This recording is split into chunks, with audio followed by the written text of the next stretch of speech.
আজকে মেখলিগঞ্জ ব্লকের উছলপুকুরি অঞ্চলের 15 নম্বর বুথের বুথ সম্মেলনে তৃণমূল কংগ্রেসের কর্মী সমর্থক ও মা বোনদের জনজোয়ার।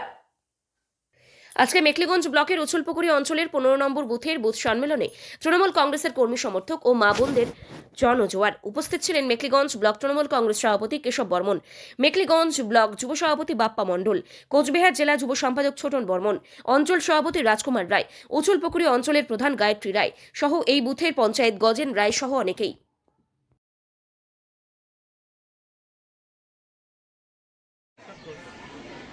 রাজকুমার দা, আজকে আপনার অঞ্চলে 15 নম্বর বুথে বুথ সম্মেলন অনুষ্ঠিত হইল। এই বুথ সম্মেলন সম্পর্কে আপনার কিছু বলুন।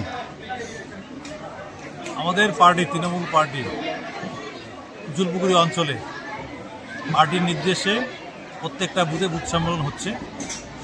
মানে 24টা বুথের মধ্যে প্রায় বুথেই শেষ হয়ে গেছে, আর অল্প কয়েকটা বুথ বাকি আছে, 5-6টা বুথ বাকি আছে, সেগুলো সম্মেলন হবে। আগামী বিধানসভা নির্বাচন উপলক্ষে আমাদের বুথ সম্মেলনগুলো হচ্ছে। তো আমাদের সম্মেলনগুলো যে হচ্ছে, এই সম্মেলনে কিন্তু আমরা যেটা দেখছি যে ব্যাপক সাড়া, জনগণের ব্যাপক সাড়া, বিশেষ করে মহিলাদের উপস্থিতির হার ব্যাপক আছে সম্মেলনগুলো। দাদা, সামনে বিধানসভা নির্বাচন আছে। বিধানসভা নির্বাচন নিয়ে আপনি সাধারণ মানুষের উদ্দেশ্যে কি বার্তা দেবেন? সাধারণ মানুষের বার্তা বলতে, আমাদের মা মাটি মানুষের নেত্রী মমতা বন্দ্যোপাধ্যায়ের যে উন্নয়ন, যেভাবে বাড়ি বাড়ি পাচ্ছে, সাধারণ মানুষ যে পাচ্ছে, এবং রাস্তাঘাটের যে উন্নয়ন, এটা আমরা মিটিংয়ের মধ্যে দিয়ে তুলে ধরছি, স্মরণ করে দিচ্ছি সাধারণ মানুষকে। এবং আগামী দিনে যাতে আরও ব্যাপক হারে উন্নয়ন হয়, এই সরকার যাতে থাকে, এবং আগামী দিনে যাতে আরও ব্যাপক উন্নয়ন হয়, সেটাই আমরা বার্তা দিচ্ছি। ধন্যবাদ দাদা আপনাকে। বাপ্পাদা, উছলপুকুরি অঞ্চলের 15 নম্বর বুথে আজকে বুথ সম্মেলন অনুষ্ঠিত হইল তৃণমূল কংগ্রেসের। বুথ সম্মেলনে আপনি আসলেন এবং বক্তব্য রাখলেন, এ ব্যাপারে কিছু বলুন। আমাদের দলের নির্দেশে মেখলিগঞ্জ বিধানসভায় আমরা 239টা বুথে আমরা বুথ সম্মেলন নির্দেশ দিয়েছে আমাদের দল। একের পর এক পর্যায়ক্রমে আমাদের মেখলিগঞ্জ বিধানসভায় প্রত্যেকটা অঞ্চলে প্রত্যেকটা বুথে বুথ সম্মেলন অনুষ্ঠিত হচ্ছে। উছলপুকুরি অঞ্চলের আজকে 15 নম্বর বুথ, এই বুথের বুথ সম্মেলন। এই সম্মেলনে আপনারা দেখতে পাচ্ছেন যে সাধারণ যারা মানুষ আছে, তৃণমূল কংগ্রেসের ছত্রছায়ায় একত্রিত হয়ে বুথ সম্মেলনে জনজোয়ার সৃষ্টি করেছে। অর্থাৎ এটার থেকে পরিষ্কার যে আগামী দিনে এই এলাকার মানুষ কী চাচ্ছে।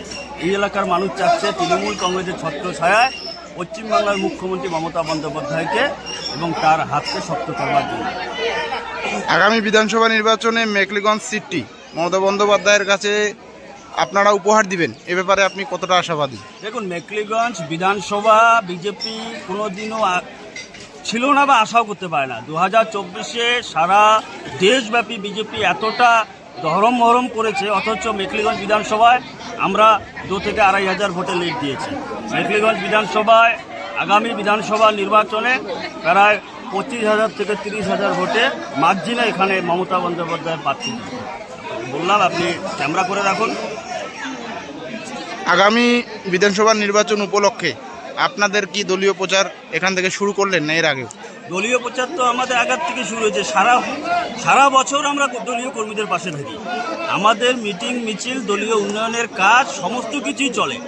যারা দলীয় প্রচার শুরু করছে আনুষ্ঠানিকভাবে, ওরা 5 বছর মানুষের পাশেই ছিল না।